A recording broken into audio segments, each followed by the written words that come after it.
This is going to be a quick review and setup of the HP 14-DK002DX. I know that's a mouthful there, but this is one of these really basically cheap, kind of low-end, affordable computers by HP.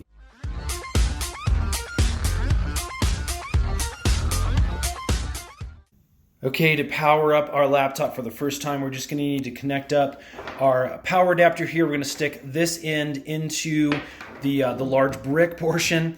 And then coming over here, again, the power adapter just plugs into the laptop in that little slot that's over there on the right-hand side. So I'm going to connect this up. Let's plug this into the wall outlet and let's get this fired up for the first time. And once the laptop has received power, we're just going to come over here to the power button, push and hold that for just a couple seconds, and that is going to initiate the boot mode. A little sign in here. Yes. So this is kind of nice. Actually, what's happening is the Windows Assistant. Your keyboard is set to US. Want to stick with that? Yes. So the Windows Assistant is actually going to be walking me through the process via voice command. So if you don't want to use voice command, you can actually come over here and turn off the microphone and actually walk through this via the keyboard. What I'm going to do is actually use my mouse over here, and I can come over here and click on the yes portion. You also type with another keyboard layout? Skip. So that's kind of nice. It really does have some good intuitive. Now let's get you connected to a network. That way you can get updates, apps, and cat videos as soon as possible. How about the first one on the list? Want to use that one? No. Okay, how about this next one on the list? Yes. Now type your credentials. Right, so I'm going to go ahead and type in the credentials on my specific network so we can get connected via wireless to the internet, and it's going to walk us through the rest of the setup after that.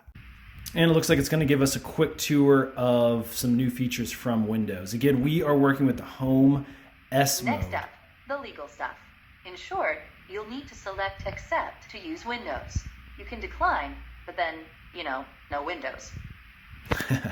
It's kind of an interesting setup process. It really does make it a little kind of fun there. Okay, and our next step is to sign in with our Microsoft account information. This is going to be if you have an MSN account, an old Hotmail account, a Skype account. You can see that there's multiple options via an email, phone number, Skype name that will link you up to a specific Microsoft account. All right, so we put in our Microsoft login information, and now it's asking if we'd like to create a PIN. So as you can see really quick, a PIN will actually give you the ability for a secured, quick sign-in on your device. And again, this is only going to be working on your device. It's not ever going to be published on the web. Let's click Create PIN. So for purposes of this video, I'm going to skip the PIN process. Windows can save your spot in apps, files, and websites, so you can keep doing what you were doing, even when you switch devices. Just choose Yes to sync your activities. So this is kind of neat if you have multiple Microsoft devices. Because this is the only computer with Microsoft on it for me, I don't have a Microsoft phone or anything like that, I'm just going to click the No button. Okay, this is kind of a neat option. If you do have an Android phone, you can actually get a lot of instant access from your laptop to your phone. Again, because we're going to be using this machine primarily for testing purposes, I'm actually going to click Next and not link that up. Want to automatically save files and photos to OneDrive for some added peace of mind? So I'm actually using a Google Drive. I don't really want to use this. I'm going to come over here and actually click the option only save files to this PC. If you do have a specific drive with Microsoft, you might want to use this option though. Your PC comes with a free 1-month trial of Office 365. Should we get it ready for you to use? And I use Google Docs, so I'm going to click the No button. Hey, look, that's me, Cortana. Can I have permission to use the info I need to do my best work? I'm going to click Decline on this as well. Again, if you're a Microsoft user, the settings Microsoft recommends. Go ahead and review them and select Accept when you're ready. So this is all sorts of interesting different options. You really should walk through these on your own. Make sure you know exactly what you're allowing Microsoft to access on this specific machine, as well as far as your location and things like that. So I'm going to go ahead and just select the ones that I believe I need for this testing purposes, and then we're going to move on. So let me quickly show you which ones I am going to allow. The online speech recognition is pretty great, so you can do speech to text. I use that a ton.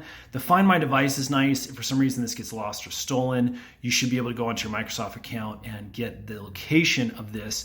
Now remember, in order to use the Find My Device, you will need to have the location services enabled as well. But this also allows Windows to give you a little bit of weather and directions if you're trying to use this for a specific navigation purposes. And it's also going to use your location data to improve its location services. The other thing I'm going to take off is this inking and typing. Again, you can see it's just language recognition, as well as the advertising ID. This allows advertisers to give you more personalized information. It's not really something I want. Tailored experience, I want to turn this off too, because again, it gives Microsoft the ability to give you products, recommend products for you. If you're new to the Microsoft experience, this might be good for you.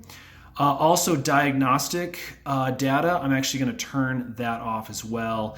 I just don't really feel like I need to be sending all that information. So the other thing I have on is speech to text and location for this specific device. Again, if you really are interested in keeping your security and things like that, you can think about turning off the location services. All right, let's go to the accept button.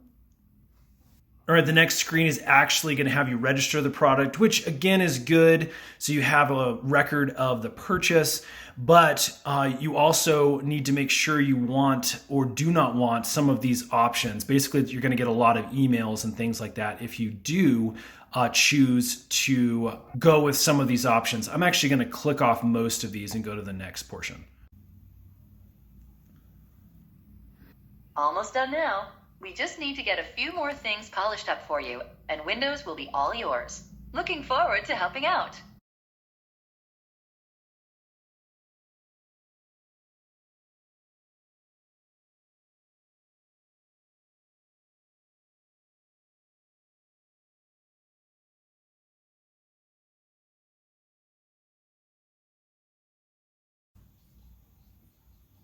Okay, and we are finally up and ready to roll with our Windows machine.